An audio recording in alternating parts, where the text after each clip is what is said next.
To லக்ஸா சமையல். Hi friends, நம்ம இன்னைக்கு சிக்கன் கிரேவி எப்படி பண்ணுறதுன்னு பார்க்கலாம். அதுக்கு நான் 1 டீஸ்பூன் தனியாக எடுத்துருக்கேன், 2 காஞ்ச மிளகாய், 1 டீஸ்பூன் மிளகு, 1/4 டீஸ்பூன் சோம்பு, 3/4 டீஸ்பூன் சீரகம், இந்த அளவு பட்டை போதும், 2 லவங்கம். இதெல்லாம் நம்ம ஒன்றா போட்டு கொஞ்சம் ரோஸ்ட் பண்ணிடலாம். ரொம்ப கருக வறுக்க வேண்டாம், ஓரளவு அந்த வாசனை வரும்போது நம்ம ஆஃப் பண்ணிடலாம். கொஞ்சமா கருவேப்பிலை போட்டுக்கலாம். கருவேப்பிலை இந்த கிறிஸ்பி ஆகும்போது நம்ம ஆஃப் பண்ணிடலாம். இந்த மாதிரி கிறிஸ்பி ஆகுது பார்த்தீங்களா, இப்போ நம்ம ஆஃப் பண்ணிடலாம். ரோஸ்ட் ஆகிருக்கோம். இப்போ நம்ம பவுடர் பண்ணிடலாம். இப்போ நம்ம சிக்கனுக்கு கொஞ்சம் நல்லெண்ணெய் ஊற்றிக்கலாம். நிறைய ஊற்றணும் இல்லை, உங்களுக்கு எந்த அளவுக்கு தேவைப்படுதோ அந்த அளவுக்கு ஊற்றணும். இப்போ நம்ம கொஞ்சமாக கடுகு உளுத்தம்பருப்பு போட்டுக்கலாம். கடுகு பொரியட்டும்.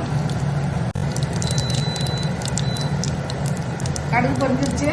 இப்போ நம்ம கொஞ்சமாக கருவேப்பிலை சேர்த்துக்கலாம். ஒரு 3 காஞ்ச மிளகாய் சேர்த்துக்கலாம்.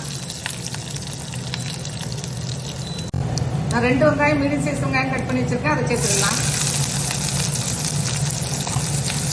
வெங்காயம் ஓரளவு வதங்கட்டும்.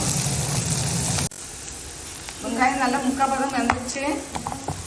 எப்போ 1 டீஸ்பூன் இஞ்சி பூண்டு பேஸ்ட் சேர்த்துட்டு ஒரு இஞ்சி பூண்டு பேஸ்ட் நல்லா வதங்கட்டும். வெங்காயம் 2 சேர்ந்து நல்லா வதங்கட்டும். அப்புறம் நம்ம சிக்கன் இஞ்சி பூண்டு பேஸ்ட் நல்லா வதங்கிடுச்சு. இப்போ நம்ம கொஞ்சமாக மஞ்சள் தூள்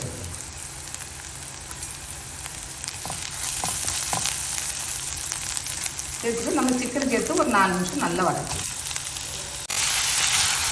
ஒரு 4 நிமிஷம் நல்லா வதக்கிட்டு அந்த சிக்கனில் உள்ள தண்ணி எல்லாம் விட்டு அந்த தண்ணி குறைஞ்சதுக்கப்புறம் நம்ம நல்லா தண்ணி விட்டு வேக வைக்கணும்.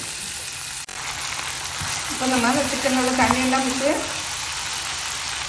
நல்லா ட்ரை ஆகிடுச்சு. இப்போ நம்ம அது மூழ்கிற அளவுக்கு நல்லா தண்ணி ஊற்றி வேக வச்சுக்கணும். அப்பப்போ கிளறி விட்டுக்கோங்க. ஒரு 15 நிமிஷம் அப்படியே நல்லா வேகும். இப்போ 10 நிமிஷம் ஆயிடுச்சு. இப்போ நம்ம தேவையான அளவு உப்பு சேர்த்துக்கலாம். இந்த ஸ்டேஜில்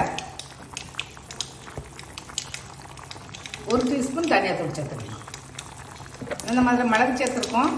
1 டீஸ்பூன் மிளகாத்தூள். நீங்கள் காரம் இன்னும் கொஞ்சம் அதிகமாக வேணும்னா கொஞ்சம் கூட சேர்த்துக்கோங்க. சேர்த்துட்டு இன்னொரு 5 நிமிஷம் நல்லா வேக வைக்கலாம்.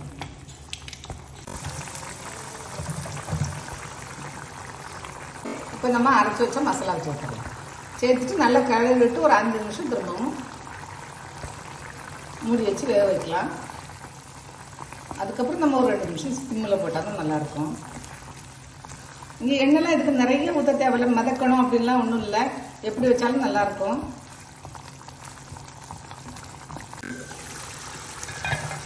இப்போ நம்ம நல்லா சிக்கன் நல்லா வந்து அந்த மசாலாலாம் பிடிச்சி ஒரு 5 நிமிஷம் நல்லா ஆயிடுச்சு. இப்போ நம்ம ஒரு 2-3 நிமிஷம் சிம் பண்ணிடலாம். இப்போ உங்களுக்கு இன்னும் கன்சிஸ்டன்சி இன்னும் கொஞ்சம் ட்ரையாக வேணால் கூட கொஞ்சம் நேரம் சிம் பண்ணுங்க, ஒன்றும் ஆகாது. இல்லை போதும்னா ஒரு 2-3 நிமிஷம் சிம் பண்ணிவிட்டு ஆஃப் பண்ணிடலாம்.